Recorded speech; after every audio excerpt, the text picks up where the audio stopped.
Your Steve Jones Show podcast will start shortly. The Steve Jones Show podcast is sponsored by Brewers Outlet, your beverage supermarket on Reagan Street in Sunbury. From Blue White Illustrated and Rivals.com, Ryan Snyder. Ryan, welcome back. Thank you so much for your time on this Friday.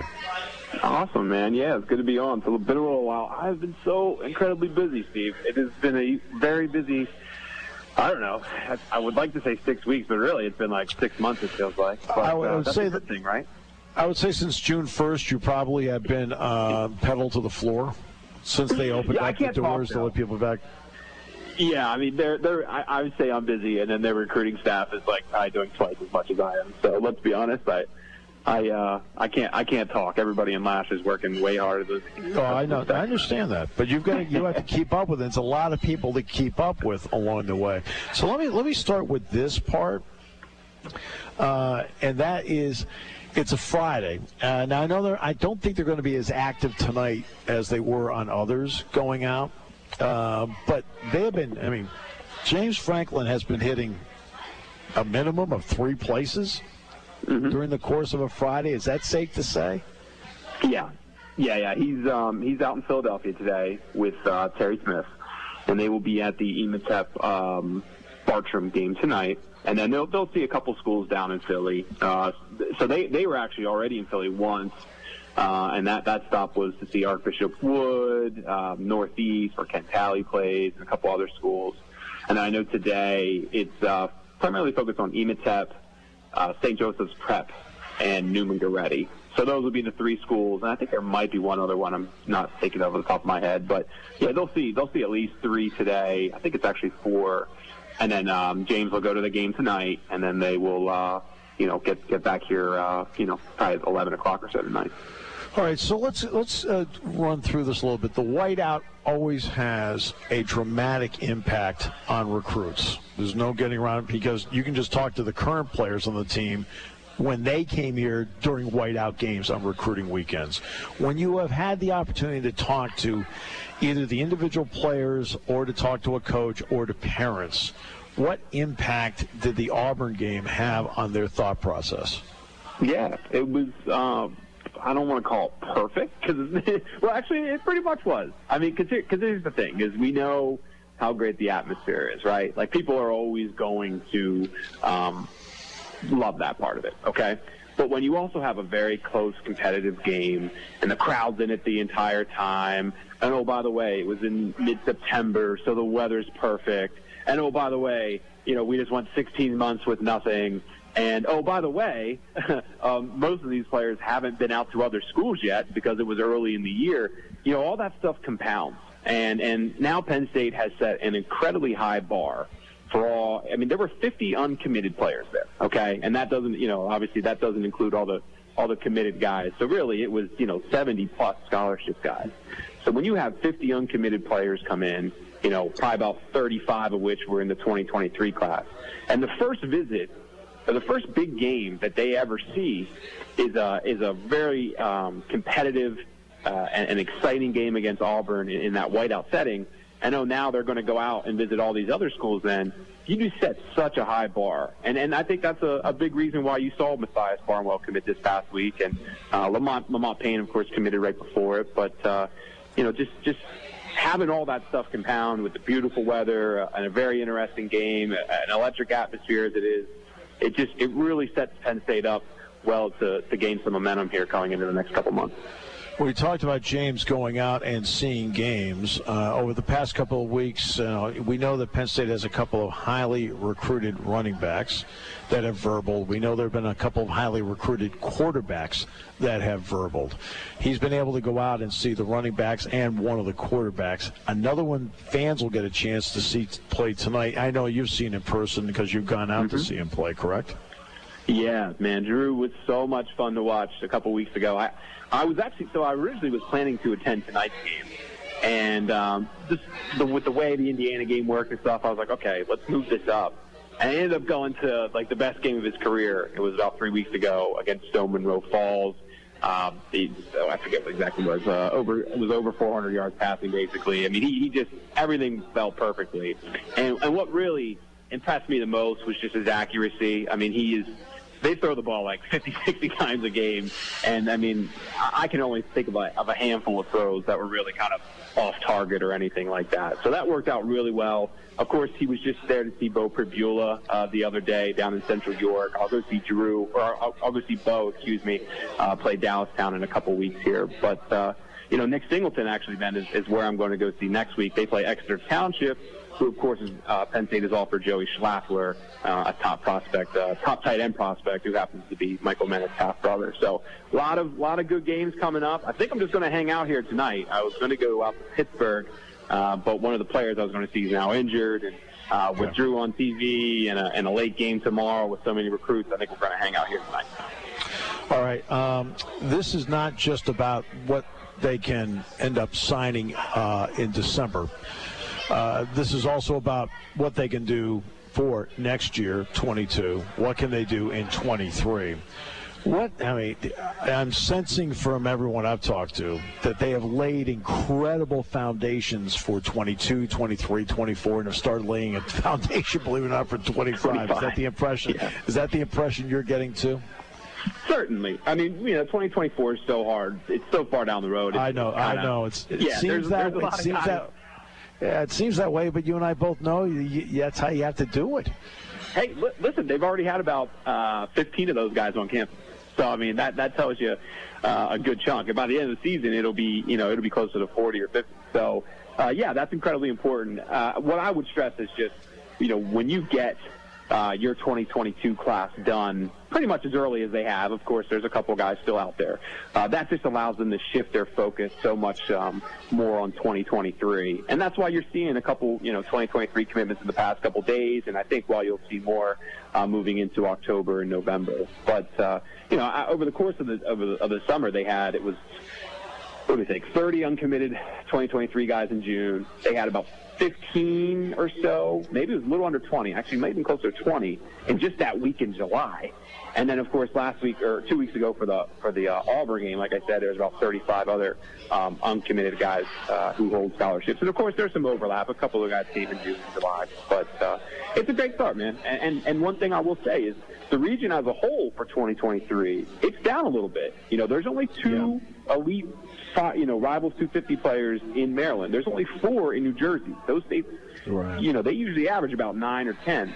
So you got to get those top guys here early, and you got to get them in the door because there isn't that depth that we normally see. And then one other thing I'll add is they've also already hosted players from Alabama, California, Texas, Florida. Where am I forgetting? South Carolina, North Carolina. Those are states from outside the region where they get guys every once in a while. But to get guys coming up here for that whiteout game and then throughout the summer, they're already really doing a good job stretching out nationally as well because they know they'll have to do that in 2023. Yeah, it's interesting because, you and I both know, I'm not even remotely in the same realm you are with this, obviously. Oh, you got some insight. You know what you're talking about. You're in the loop. All right. But you and I both know that everything goes in cycles. There's some cycles where the state is tremendous, Maryland's tremendous, New Jersey's tremendous, and then sometimes the cycle isn't as great. It just depends on how the tumblers fall into place. The days, though, where you could, and I was saying this to Jack Ham last night because we were talking a little bit about this, and I said the days where you could take a protractor and spin it around 250 miles from campus, and hey, you got everybody. Those days are gone, aren't they? Yeah, for sure. And hey, look, and it's also the time, Penn State wasn't pulling as many prospects from Texas and Florida. I mean, Paterno era better than I do, but I don't believe they were pulling as many back then. Right. So, this is the world of recruiting now. So Penn State will always get 12, 15, maybe some years like this year. I mean, they have about 12 Pennsylvania guys already. So it's when you include the junior college kids. So, this was an incredibly strong year. 2023 will be a very strong year. But when you go back and you look at 2018, 2019, there was only a handful of guys that they really pursued in Pennsylvania those years. So it goes up and down, and that's why you got to be elite nationally. That's why you got to win, because you got to be able to get the attention of those guys, down south and in the Midwest. I remember in the 80s, it was a huge deal that Penn State was able to get Michael Timpson and Tim Johnson out of Florida. Like, whoa. Yeah. Like, I mean, that was one of those, like, breakthrough moments back in the 80s when they did that. And, and Tim was, of course, critical in the national championship year. And Michael was critical getting to a national championship game. But that's an amazing part of it. The bye week, of course, is on the horizon. Now, this is a 1 week at a time thing, but for the recruiting staff, they have to plan ahead. How important will that bye week be in terms of all the coaches fanning out? Oh, yeah. Yeah, everyone will be on the road that week. I wish I had a list for you right now, but I would say this. Like, we know where they've been so far. They've seen Ken Talley. They've seen Bo Pribula. They will see Keon Wiley and some EMATEP guys tonight. I mean, pretty much, if you look at Penn State's committed list right now, they'll knock out 80% of that committed list over that weekend. I mean, they'll see, like, for example, you can expect Davon Snyder to go down to Florida, and he'll probably see 2 games that night, bounce between wherever he can. And it'll be like that across the country. I would expect Mike Yurchis to probably see Drew Allar that weekend. So, I mean, that'll be the big weekend where everybody hits the road. And when they hit the road, when they go to Pittsburgh or they go to Cleveland, wherever it is, they'll see 3 or 4 schools all within that day. And then, they'll go most likely to go see a committed player play their game that night. But that'll be the big weekend where everybody hits the road, and I'm looking forward to tracking it down. It's always a fun weekend, and that's a challenge to track everybody down that weekend. See, that's what I find interesting, and people have to keep remembering. James Franklin has been doing, I think, a phenomenal job of getting out to seeing players who are committed. In other words, we haven't moved on to somebody else. You haven't signed yet. You're critical to us, and I think that's an important sign for he and the assistant coaches to continue to do that, where you just continue to, quote, show the love to the people that you've worked hard to get a commitment from. So let me add there. I mean, so many other schools just send their assistant, and the head coach will then go pursue whoever that next player is. And sometimes that does work, but we've also seen higher decommitments rates normally at other schools than we do at Penn State. Penn State has a few, of course. Every school does. But I think that's a big part of it, man. James going out to see pretty much every committed player. I don't know if he'll see every single one of them, but he will see at least probably 70-80% of them over the course of the season. And usually a decommitment brings with it mass panic. Something like that, yeah. I know. There's a message board that you work with, obviously. But how much do you pay attention to social media and what people say, don't say? How much do you pay attention to it? I would say this. As I've gotten older, I definitely pay attention to it less. But it's a key part of my job. Knowing just kind of what fans think and their perception of the class, because I take it on myself to kind of sometimes be the voice for the staff. Because they can't get out there and explain, why this kid is no longer part of the class or why they decided to not recruit this kid and recruit the other. So, for me, when I see confusion on social media, I don't put it all on my shoulders, or anything like that. But I always think of, okay, well, this is something I clearly need to address here. And whether it's in a free mailbag kind of article or just something more so on message boards that you have to keep, for the people who subscribe, that I like learning people's questions and I like learning their concerns, because to me that's the stuff I need to address. So As I've gotten older, you just learn how to use it, and then of course you get crazy people who just it doesn't matter what you say, they don't want to hear it, and then that's as I'm 33 now, I learned to just kind of ignore that. Yeah, I think that I have ignored it a long time ago. It is what it is. But people have to remember the coaches can't say a word about it. It's an NCAA violation, pro or con. And that's why, when you and I do, and again, to remind everybody, when Ryan and I have these talks, you notice I never address a specific player because, again, I fall under those same guidelines where I can't talk about specific individuals as well, because that's a violation if I do because of the situation I'm in. All right, so we talked about the bye week coming up. when you look at when they go on the road, for example, like next week they're going to be on the road. How much does that change? They've had 4 straight weeks where they've had home games. So what does that change for them next week? I mean, is it just everybody at the hotel and nobody's out? It's a good question. Some weeks they do, some weeks they don't. With the game being in Iowa, that's something I'll have to dig on. There's not too many guys, obviously, in that local vicinity that Penn State either has committed right now. For example, one thing I would note is, they played Wisconsin in the beginning of the year.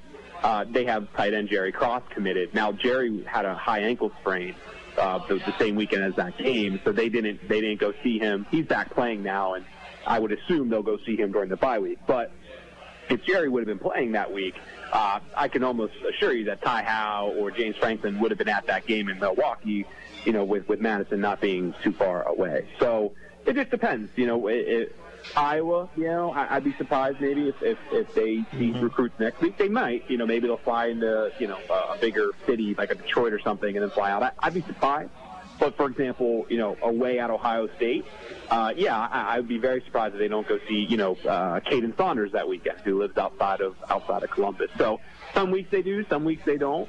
With that Iowa game being as big as it is, and the travel that would, have to ensue at midnight or whatever that would be, I'd be surprised if they hit the road next week. But like I said, Ohio State and what's the other way? Maryland, for example. I'm sure they'll see some games in the local vicinity for that game, too.